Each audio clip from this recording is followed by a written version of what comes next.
Well, this is a fine Friday morning, a beautiful autumn morning, but with a wind that would cut you in two, which Uh, means there must be a wind in Donegal that would cut you in four. Is that so, Pat? uh, Actually, it's not too bad this morning, Jude. There's a lake over out my window. You can see it's Inch Lake, and I can see it this morning. The trees aren't moving, so it's actually quite.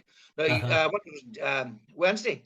Yeah. Jesus, uh, Jude, Wednesday was like living somewhere in Alaska. The wind was howling and the Yeah. trees were bending on us. I thought, Is, good God, let's just go for Siberia. yeah. Is the sun glinting on the lake? That is, yeah, it's beautiful actually. It really Yeah. is lovely this Yeah. morning. Yeah, Belfast Lough. I glimpsed Belfast Lough earlier, and it was very, very beautiful. Timeless, timeless beauty. that is. Okay, enough of this talk of timeless beauty. Let's get down to the ugly present. Yeah. Pat, what's on your mind? What things have struck you, either in the You know, press or TV this or... morning, Heaton Harris, our pro-consul in, Yeah. in Hillsborough, from Westminster, has now ruled out no election in Northern Ireland before Christmas, Uh, which is a what do you call that, Jude? A vote fast, Vote fast, yes. yeah, or Backward somersault. or a U-turn. Yeah. Excuse me, whatever you want to call it, Jude. And I thought, Jude, in fairness, I don't envy the man. I want to think about it on occasions, because right now you don't know what the hell. I think what he was trying to do was jumpstart the people back into Stormont, and that Uh, hasn't worked. But an election, as everybody points out, uh, everybody starts playing back to their gallery. So and once they adopt these positions prior to an election, it's hard to sort of unseal them, and go back in and sort of say, okay, no, that wasn't serious. So uh, right, here's what we have now. We have, as far as I can figure, we have no executive, no ministers, no budgets, no ministers, and to make even decisions. And the cost of living's going up. Jude, that's some achievement. So when you think about it, it's unbelievable. we've talked about this before, or at least not the election being... is it incidentally cancelled? Or is it just postponed? Or is he holding back on an announcement? Oh, he said he's going to make an announcement sometime next week of his hand And plan. does he, is he leaving it open still? Is he saying there might be elections still? Well, that's what seems to be what he's indicating. But Jude, he has to do something. Either A, he calls an election, or B, he has to introduce new legislation. One or the Uh, other. It was very interesting the way he was. I was very impressed by him, the firmness with which he said there will be an election. After Uh, 1 minute after midnight on Thursday or Friday, early in Friday morning, yeah, that's it. That's the law. There's going to be an election. yeah, Totally confident in a quiet, solid way. And yeah. then the next minute, not the next minute, but that afternoon, I know. Friday Yeah, afternoon, he comes out and he's like a man that had the air taken out of him. He's yeah. like a tire that's gone a bit flat. I wonder why that was. Now, was that just him putting up a very firm face and then, seeing he had to back down? Or was it that he actually intended to go through with that, but that Richie Sunak said, no, we're not going to do that. That's too much hassle. There's going to be ructions. Do you think is he acting under orders, or was he? I have no, Jude, I have no doubt whatever it was the latter. Uh, Hmm. One thing you left out there: has boss changed in a space of about a week? He was appointed by Liz Truss. Ah, yes, Yeah, yes. and I presume he had she was the hardline Brexiteer, hardline protocol introducer, Hmm. so our act introducer. So he was probably saying, "Look, I'm going to call election." She should probably say, "Go ahead." And Hmm. comes Rishi Sunak, and the last thing Rishi wasn't even going to go that COP27, which is a massive thing. Yeah, he turned, but he's had to turn around in that. That's another volte face. Another vote fast. He's put off this financial statement. I'm told what in the middle of this month. It was supposed to be towards the end of last month.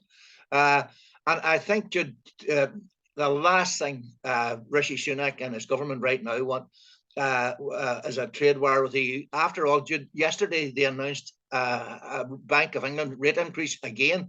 Hmm. There's a guy on last night on Question Time. I can't remember his name. He says, "We're already in recession." He Aye, says, "Everybody knows it." He says, "They just aren't saying it." that's right. Against And, that and there's going to be background, two years of it, Pat. 2 years. 2 years, and they're talking about cutting back on public services and increasing taxes, dude. Against the background of cost of living, it's way up, inflation, it's way up, and so on, dude. Leaving Brexit was a brilliant idea, wasn't it? It certainly was a cracker. I see where, well, if you work out the timetable is, according to the economists, 2 years of recession at least, right? Yeah. But that takes you up to the election in Britain.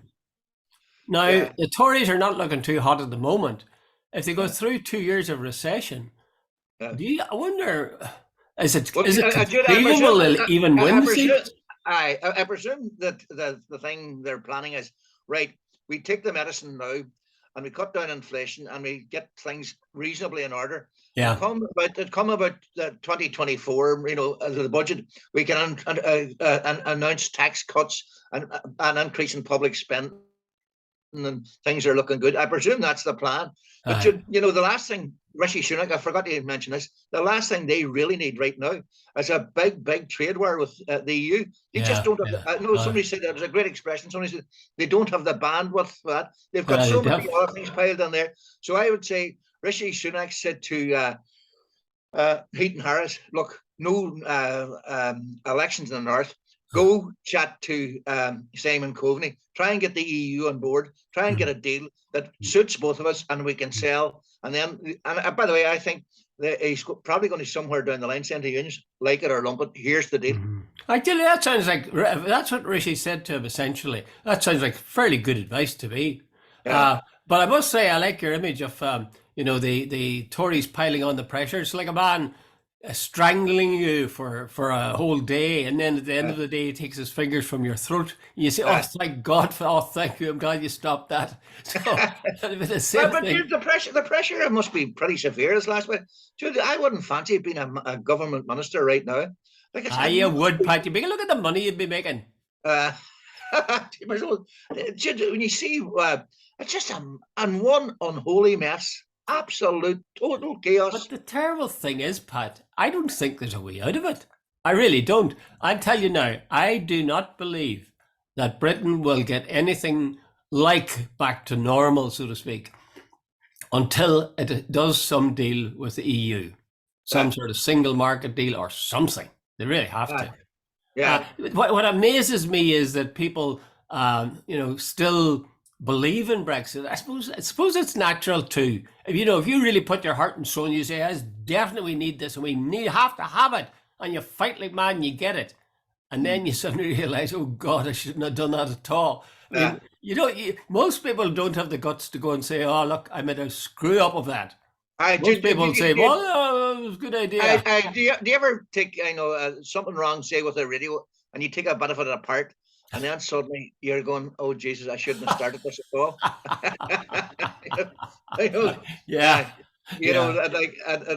I think that's what's happened. But this is a bit of a digression, but I read the last day that now there's been a considerable increase in, there's a poll done right there quite recently, but quite a considerable increase in the number of Brits who feel they have made a mistake in voting for Brexit. That's right. I have heard over the last week, Pat, maybe I said this before, over the last week I have heard or read people using the notion of going back into the single market, going back into the EU, or, further sort of formal links or even former links with the EU. And that's something that most people are afraid to mention.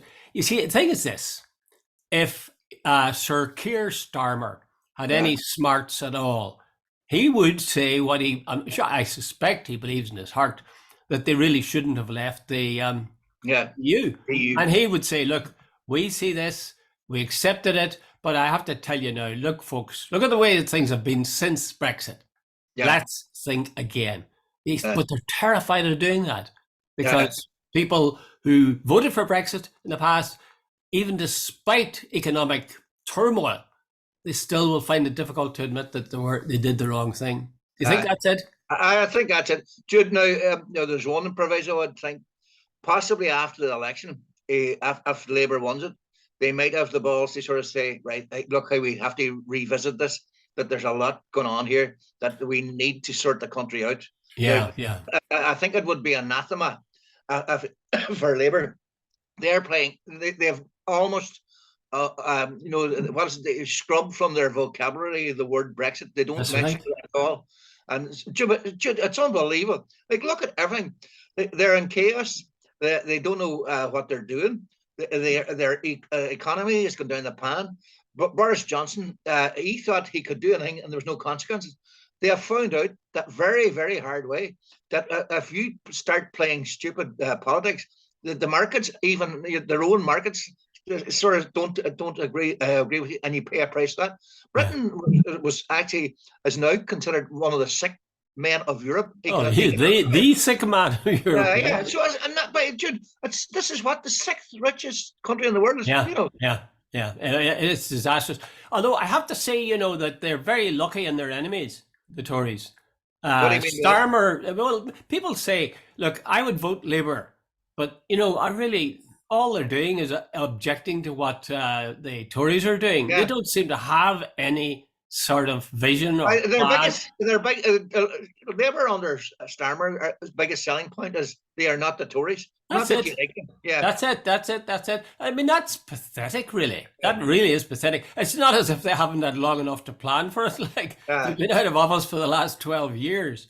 Yeah. So I am amazed that they can, having rubbished Jeremy Corbyn so thoroughly, that they haven't by now come up with something positive, strong, and sellable to the electorate. But the other thing about it, and I'm not going back out because we've been down this road before, but just about everything Corbyn said has actually turned out. That's it. And he's been on the right side of history and just about everything. But he was such a threat to the establishment that like when you check his record and check what he said, he's been right on just about everything. But you won't read that in the Daily Mail or the Daily Express or the Telegraph.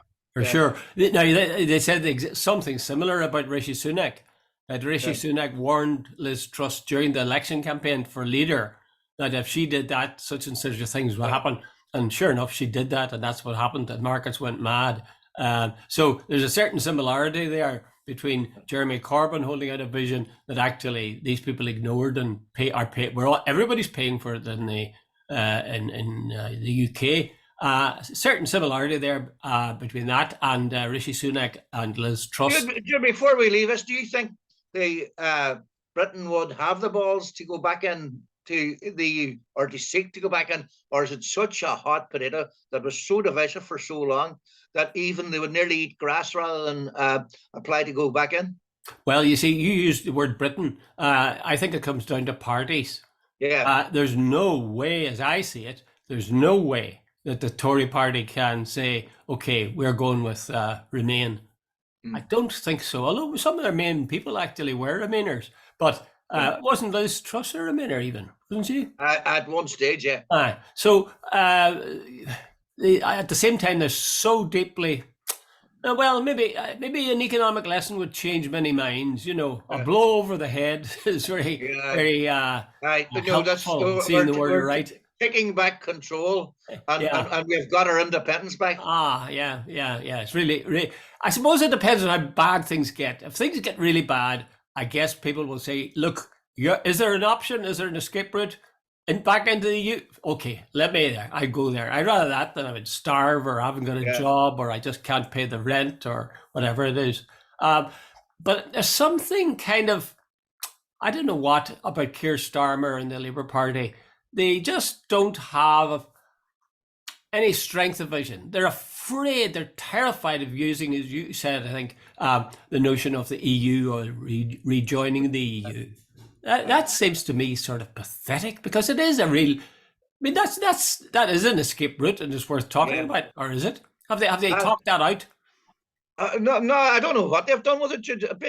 Basically, I've sat and watched them, and I watched Farage and people like that. And I thought, clown after clown comes on here, on the airwaves and makes these statements, and no one ever seems to sort of contradict them. Jude, a lot of the stuff that was thrown out by like the famous 350 million a week. Yeah. Jude, what? Well, you have to give Corbyn a slap on the wrist for us. How they weren't able to slap that down still amazes me. It is amazing. It is amazing. But I suppose Corbyn had all of the media up against him. Uh, And they say now that the popular press is moving towards Starmer as, uh, a Labour government is being. So yeah, he's certainly making nice with them. And I think he has yeah. had meetings with some of the big shots in the Can media. I digress for a minute? This past week, both myself and yourself and a lot of other people I've noticed on social media, the emergence of loyalist threats, this week, I thought it was quite, I don't know what way to put it. The fact that they were allowed to make those threats, the fact that they were almost glossed over by the establishment in both the media and politics, Jude, I found it amazing. I really genuinely did. Were you surprised? To an extent, yeah. No, To an extent. No, but Jude, what I'm seriously saying here is, can you imagine for 1 second if the IRA or if somebody, an IRA guy of any kind, of any standing, came out and said, we're going to attack British ministers and we're going to start shooting Protestants, our warning of dire consequences. Jude, there should have been a massive statement from the Secretary of State right away. There should have been condemnation from every leader going.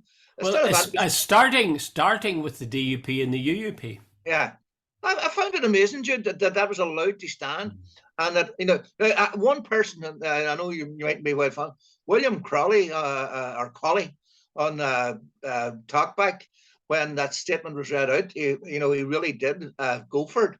So I'm giving him credit. But Jude, the establishment didn't. I'm sitting here going, Jude, I'm reprising the same argument again. But if it was the IRA, you can take it from there. Oh, yeah, of course. I mean, that simply wouldn't happen. But you see, that notion of a unionist threat or paramilitary threat from loyalism has always been there. Go back, to 1912 when the guys signed the covenant. That was saying, if you guys push us into United Ireland, by God, we'll fight you, and Ulster will fight us. We're right. You see, that's a historical legacy in a way, and therefore always this fear in the back, particularly in the back of the minds of Southern politicians, that there will be a loyalist backlash. Yeah, and I talked to one Southern politician who really got down to the guts of it, and I thought it was very good. Mark Dilley of Fianna Fáil. I talked to him about it and said, what would happen if you had a border poll, if it was won, if you had a United Ireland, and you found then that there was a core of loyalists who were prepared to fight that. Yeah. And he said, well, the fact of the matter is, democracy must prevail. Yeah. It simply must prevail. And I don't know why people can't accept that. For 100 years, nationalists accepted, a form of democracy in that most of the people in Northern Ireland wanted to be in Northern Ireland. Yeah. So why is it that we accept it, and then if it's the other way around, no, we couldn't have that? It's just ridiculous. Pat, somebody said to me once, you are feeling to some extent outraged by that. Would that be right? Yep. I'm outraged by it. And a guy said to me one time, listen, if you're feeling something very strongly about something in the public sphere, the chances are very high there's a hell of a lot of other people are feeling exactly the same way. Yeah. So maybe we underestimate the extent to which people are really fed up with this notion of a loyalist backlash. Let's do a sort of a sideways leap now. I see the Ulster Hall is sold out. Yeah.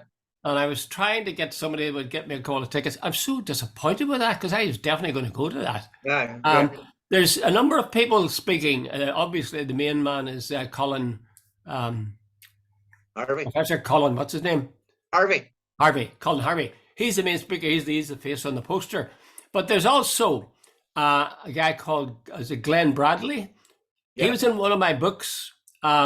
He's a unionist, East Belfast, I think. Served in the British Army for 3 times on the border. 3 postings on the border.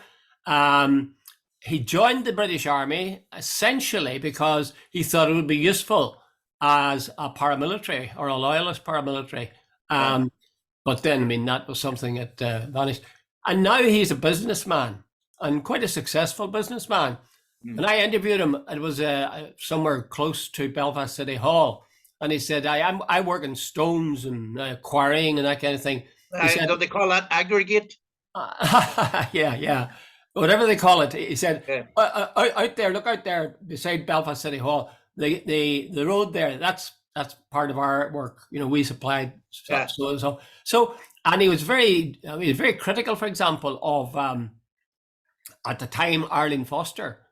He said that Arlene had suffered, but loads of people had suffered. You know, really, really suffered because they'd lost loved ones to IRA violence or you know, UDA or UFF or whatever. But he says the fact is, though a lot of people found a way to accept the past that has happened, and sort of live with it, and even to forgive those who have done the horrible thing. But he says Arlene Foster is allowing this thing that happened to her father, where he was nearly killed. I mean, that'd be a traumatic event, all right. But he says she's allowing that to sort of fester within her, and that's not good for her. It's not good for anybody, and it's not going to change the past either. He was a very interesting guy, very clear. And I asked him about the United Ireland, and he essentially said, if the majority of people vote for that, then that's fine. Let's go with it. But you see, he's a businessman. And he knows that he could prosper probably, or at least he'd have a wider pitch to play on if there was a United Ireland. These are very exciting times we're living through, Pat. Absolutely. I think there's a duty on us to explain to people who might have lesser understanding of these things. And while we're at it, we might explain it to ourselves. But you do get that sense, don't you? Absolutely. I'll tell you one other thing that strikes me. I get the Phoenix, and I think I'll do a little article on it. The Phoenix talks about Fine Gael and how Fine Gael are towards the United Ireland. And he makes sort of a comparison between them and Fianna Fáil. And essentially, the Phoenix seems to be saying, Fianna Fáil actually have set their face against, we'll have a border poll, but it'll be so far down the line. Mark Daly is a Fianna Fáiler, but he's a lone voice. They're trying, if they could get rid of Micheál Martin, Jim O'Callaghan might be someone who'd be much more active or open to the idea of citizens' assemblies and so on in terms of planning for United Ireland. But right now, they say, the Phoenix said, Fine Gael are the guys who are making the running.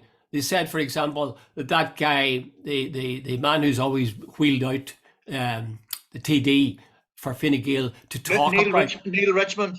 Exactly, Neil Richmond. That he is... I know this may sound sectarian, but it's not. I mean, the Phoenix were the ones who made the point. He is a Protestant. And here he is advocating for United Ireland. I mean, actions speak louder than words. The Phoenix also mentioned that speaking at this is a woman, I've forgotten her name. I think her first name is Laura, but I'm not sure. Just if you check the list of people who speak, she is a Fine Gaeler. She's not, she may be a councillor, but she's not a TD yet, per se. And she comes from, I think, Monaghan or Cavan. And she is a second cousin of Heather Humphreys. The minister. Who is a Protestant. Yes. As is this Laura woman. And this Laura woman is on the record as talking about her great-great-grandfather who signed the covenant. Because he was fearful and all the rest. And as things have transpired, she said, his fears were ill-founded. As a Protestant, I'm able to live my life fully, just as any other citizen of the Republic. So the fears, but isn't it interesting the way that Fine Gael is moving into this position where they'll be seen as not far from opposed to the idea of United Ireland. Whatever about the timing of the poll, far from, against it. I'm going to say something now, Pat. You can tell me in 2 years' time we're both alive. I'm dead wrong. I think Leo Varadkar is going to take over, and you were right about this, of course, as usual. I was wrong about when Leo Varadkar was going to overtake take over the Taoiseach's role. But I think that within the 2 years that he is Taoiseach, I think he's going to set up a citizens' assembly to investigate United Ireland. Do you think? I think it will. Jude, you just said something. I read a thing from Jamie Bryson that he says loyalism and unionism detest Coveney and Varadkar, and they have a lot of time for Micheál Martin. And that Jude just I know you're judged by sort of who's praising you. Yeah, and you see, the thing is, if this citizens' assembly were set up, if this what appears to be a fairly building wave towards a border poll, if that happens, what's to become of Fianna Fáil? Because the working class base, and I think the Phoenix mentioned this too, the working class has been stolen from them, so to speak, by Sinn Féin. They've got that working class vote, and the Phoenix point is that the middle class vote for Fianna Fáil is now busily being stolen by Fine Gael. You see, it'd be a toss-up between them and Sinn Féin, because Sinn Féin really has its eye on that middle ground. Coveney and Varadkar are far stronger. I mean, far stronger. No, they're not extreme left-wing or anything, but they're far stronger. They're sort of centre leftist on the whole question of United Ireland. Fianna Fáil's gone definitely very much to the right. Yeah, but I think that ties in with their desire of Jim Kellan and others to get rid of Mayhall. Now that he's no longer Taoiseach. Would you give any odds, would you, that Mayhall be gone before the next election? Mayhall will be gone before the next election, I'm pretty certain of it. There's two hostages to fortune we've made. Yeah, Mayhall speaks to the sort of the middle classes, the accountants and the solicitors. He's not speaking for wee missus on the ground. Nice man, apparently, and very decent and all that. But Jude, he's been too long a minister. But he also, you're saying the wee missus so-and-so, presumably in a terraced house. But according to the Phoenix, we were saying it's the middle class, that they're the important ones. In a way, the working class are open to, almost totally open to the idea of United Ireland. It's the middle class you got to convince, which is the same thing in the north, actually, that sort of middle area. The Alliance is a middle class party, if ever there was one. So it's winning them over. And I think in the south, between Sinn Féin and Fine Gael, they will succeed in doing that. Yeah. And as I say, my hostage to fortune is that there will be a citizens' assembly set up by Varadkar. And what was yours again? What did you say? I agree with you totally. But you also made a prediction. No, I can't remember. Two senior moments. I'm sure some of our many throng of listeners will tell us. I firmly believe that Michael Martin will be gone. And I firmly believe that there will be a citizens' assembly. Did I predict anything else? Don't think so. No. Okay, very good. Let's move on to something else. Did you read Stephen Collins, by the way, in today's Irish Times? I did, yeah. Or was it yesterday? I can't really remember. No, I think it was this morning. This morning. And he really... well, one of the things he said had nothing to do with politics. Well, it had to do with politics, but it was in a very odd kind of a way. He said that Borgen, the series Borgen, he said it was the best political drama ever to screen on TV. Now, I would yield to no one in my praise for Borgen. I think it was a great series, it was wonderful. But I mean, to just wipe aside House of Cards or A Very British Scandal or that series Roadkill with Hugh Laurie, it's sort of ridiculous. But it's typical of Stephen. He has to, everything is totally top of the. I watched Borgen, and I didn't mean. I think of one night I was bored, not to use the word, and I said right, and I just started watching Borgen by sheer fluke, and it was absolutely superb. Thoroughly enjoyed it. Now, I'm not totally, one of the few things in there I just agree with Stephen Collins on. It was absolutely superb. Now, I agree with you, Pat. But my point is there are a couple of other challengers in there that there is a lot to be said for. I mean, House of Cards, the original House of Cards, even for Britain, was fantastic.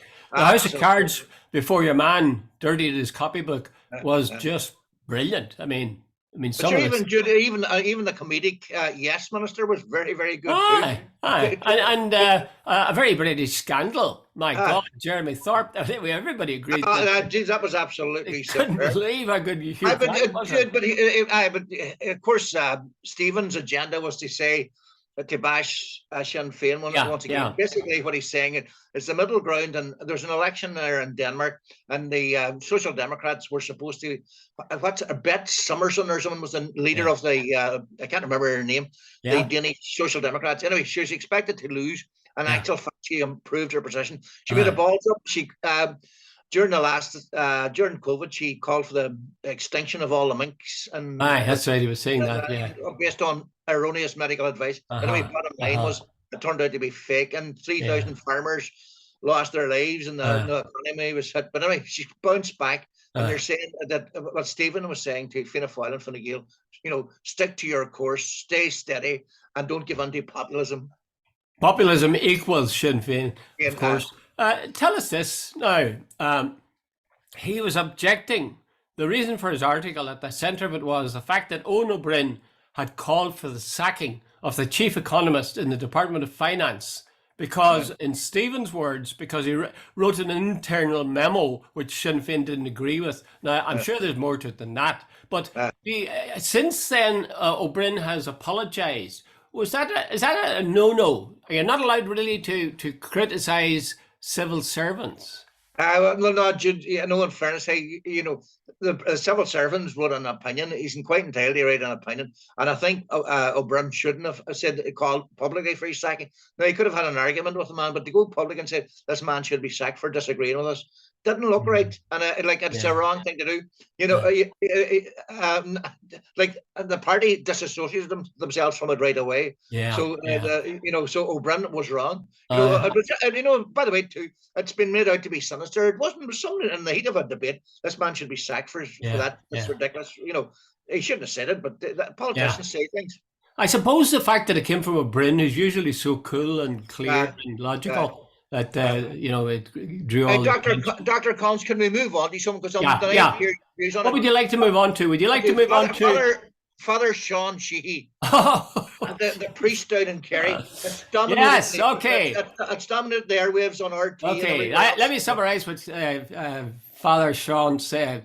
He talked about sexual sin exclusively, as I remember, and he was only sort of standing in for the regular priest.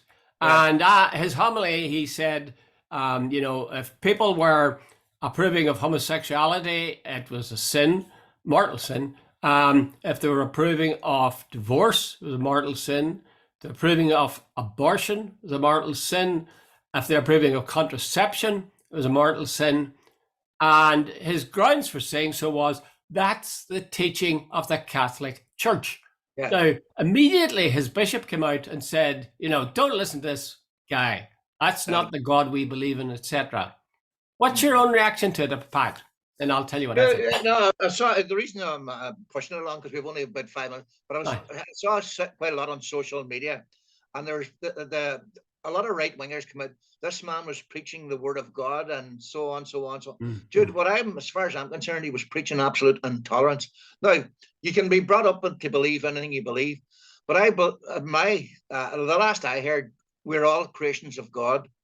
Who gives anybody the right to condemn anybody? And remember, I've seen some people saying the Pope is wrong. Remember, the Pope said, "Who am I to decide? Who am I to decide? Who am I to judge?" Yeah. And as it says in the Bible too, "Judge not, lest you be judged."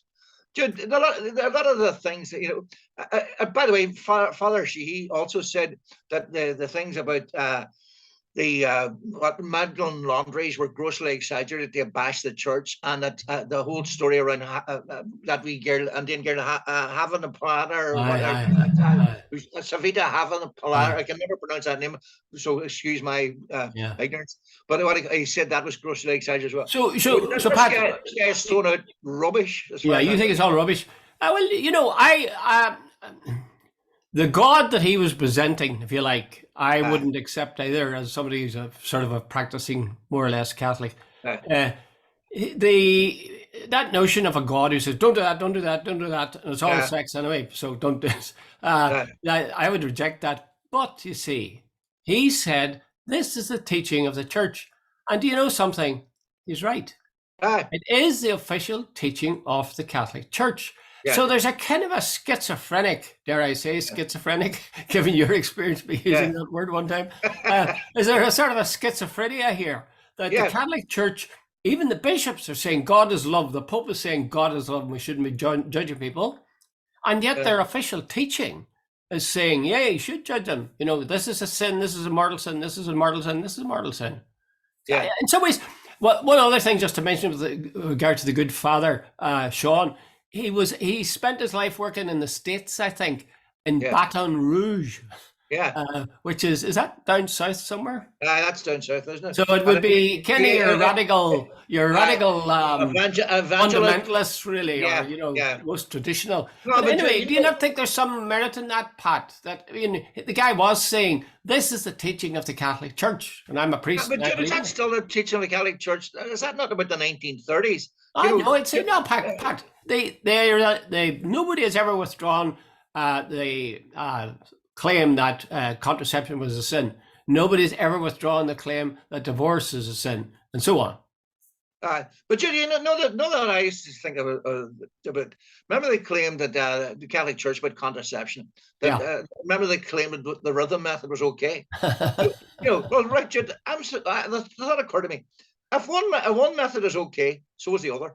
Oh, You know, no. Well, I could see the distinction between those two things. One was, artificial contraception. The other was using the natural no, Jude. pattern of But I body. hate to disagree with you. But if You do. You contraception love is, if disagreeing with me. What are contraception you is, talking about? Top I know, but hypocrite. excuse me, if contraception is wrong, it's wrong. Full stop. No matter what method you use. Well, what about the abstinence? Would that be wrong? Yeah, Jude. You're saying, Pat, that's wrong to have hold on. sex. I'm sorry, wrong not have sex. If abstinence is wrong for the reason that you're using it for contraception, then that Go it's away, Pat. Go away. not, of course, Jude. No, Pat. If contraception is wrong, as a son, Yeah. you should do what's natural. So you shouldn't be No, I think abstaining. it's artificial contraception.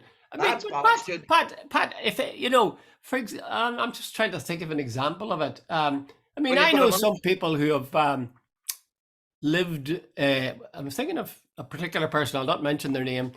They've lived with people who are not the other sex of themselves, but they're not related in any way. And I know for a fact that they haven't had sexual relationships. Now, Yeah. whether that would you say that if they abstained from sexual relationships because they didn't want to produce a baby, would you say that was wrong? Yeah. Ah, On the sense, no, Jude. no, No. no, no, It's, no. it's You're the overstating your case. it's the concept, Jude. They're saying contraception is wrong. So if you use one form of contraception, how can that be right, but the other one isn't? Okay, Pat. Well, I've got to go and read up my penny catechism again. Okay. Okay, Jude. Good Okay, luck. Pat. Thanks very Good much. luck. Okay, all the best.